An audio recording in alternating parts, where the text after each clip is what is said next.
The huge success at the 4th International Song Festival made Malcolm Roberts soon return to Brazil. Here is an article with the British singer who enchanted Brazil in 1969. He never refuses a hug and a kiss. Malcolm Roberts, a hottie in intimacy.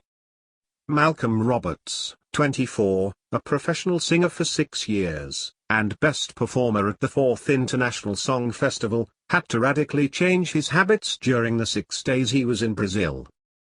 Staying at the Hotel Jaraguá, in the city of São Paulo, with his agent Tony Lewis, and his Brazilian businessman Zelma Joseito, occupying 3 apartments on the 19th floor, Malcolm did not have a moment's rest, and only with the intervention of his agent got the mandatory 2 hours of relaxation before each show.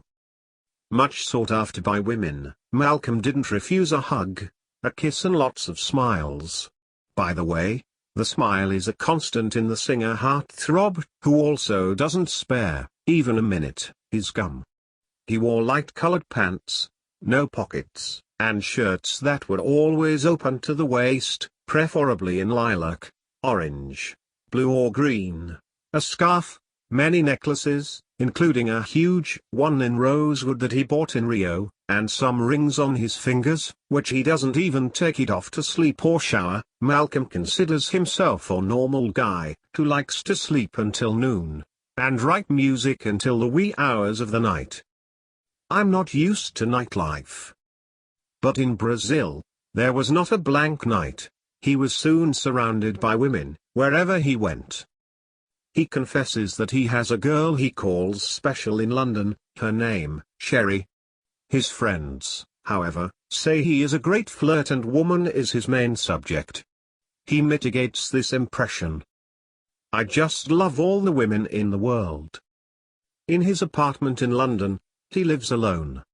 For his fan club correspondence, he has hired a secretary who answers the 400 letters he receives weekly, on average, from all over the world. In his days off, he doesn't have great preferences. I like the beach and sun. But I prefer to paint and write, although I don't have much time for painting.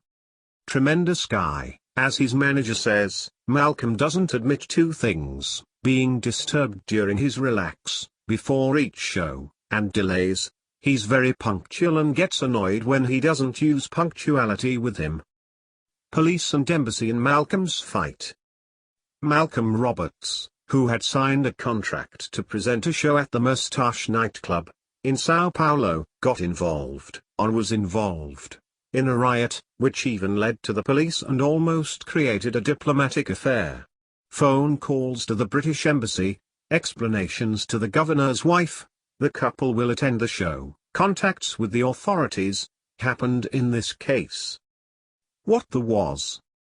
The English singer would have his show on Monday and the musicians were supposed to arrive at the nightclub at 1500 hours, to start rehearsals. Malcolm waited until 3:30, when he decided not to wait any longer and returned to the hotel.